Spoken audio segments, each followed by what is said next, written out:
Crowds, music, color, excitement. Who doesn't enjoy a football game? If you're one of the lucky ones able to get a ticket.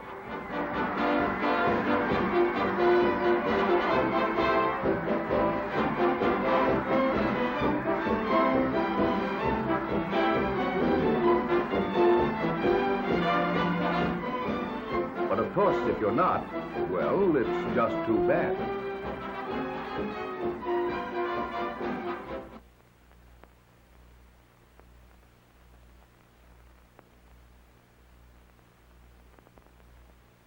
Unless you happen to live in some parts of the country where, thanks to the newest marvel of modern science, television, you can just lean back in a comfortable chair in the theater or in your own favorite chair at home, relax and watch the game.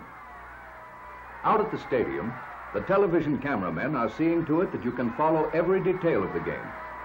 They're out there on the sidelines following every important piece of action. Cables connect the cameras with the mobile units, which are parked outside the stadium. And from these trucks, the scenes covered by the cameras are relayed to the main television transmitter. Now, let's see what a television studio looks like. It's a mighty busy place when a broadcast is being made from the studio. Great banks of light swivel down to flood the scene. Cameramen wheel in and out to pick up the action from the angle selected by the director.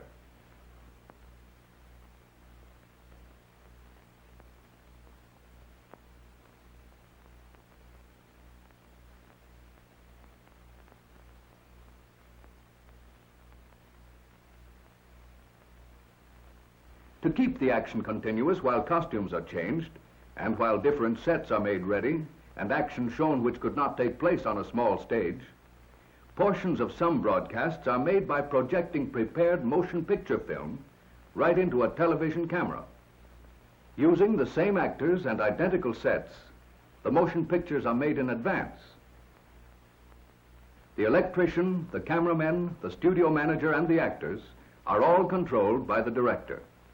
His job is to see that the broadcast proceeds smoothly and without breaks, because the picture on the television screen must be continuous. Camera 1, move in close on the girl.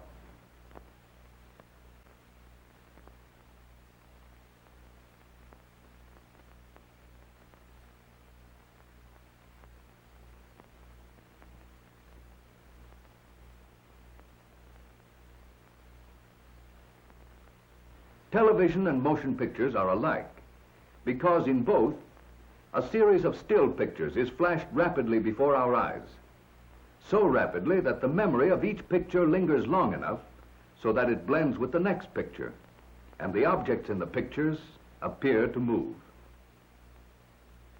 And now let's see what makes a picture a picture. Look closely at this one. Closer still. Let's use a magnifying glass. Here we see that the picture is really made up of thousands of tiny dots arranged very close together.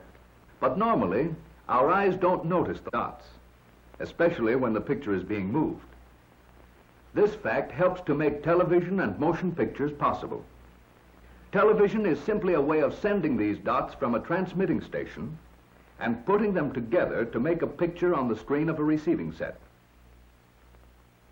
Here's the way it works. Inside the television camera is a magic electric eye called the iconoscope, one of the most important parts of which is this sensitive plate called a mosaic. It is a rectangular piece of mica covered with millions of tiny photoelectric cells, arranged something like this. The scenes being televised go through the camera lens and fall on the photoelectric cells.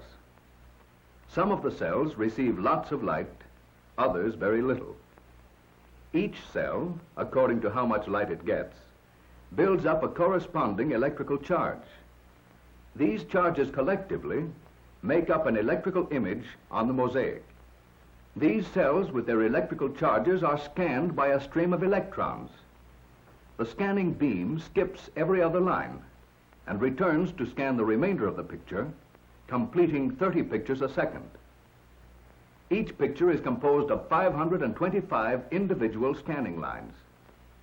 An electrical impulse is released each time this stream covers a group of the photoelectric cells. Each separate impulse travels from the sensitive plate of the iconoscope in sequence over wires to the transmitting station, where it is then sent out into space to be picked up by aerials connected to television receivers.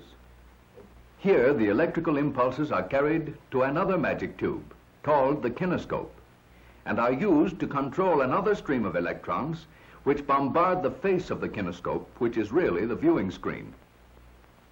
When the beam strikes this fluorescent screen, each electrical impulse is changed back to a spot of light.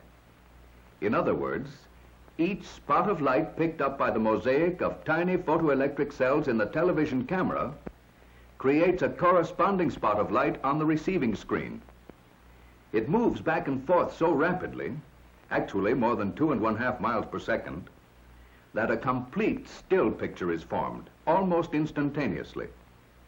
The quick succession of 30 pictures a second produces the apparent motion. That is why the pictures we see on the screen of our television receiver seem to move. Television has come of age. Here, for instance, is a reproduction of one of the first images received on a television screen. Compare that crude picture with these of today, and you can judge for yourself how far along the road to perfection television has traveled. It is bringing entertainment to thousands of people. Through its magic, we are able to enjoy a combination of the radio, motion pictures, and the stage, right in the comfort of our own homes, simply by pushing a button and turning a dial. Of course, television can't perform such miracles as this, yet. But perhaps there's no harm wishing that it could.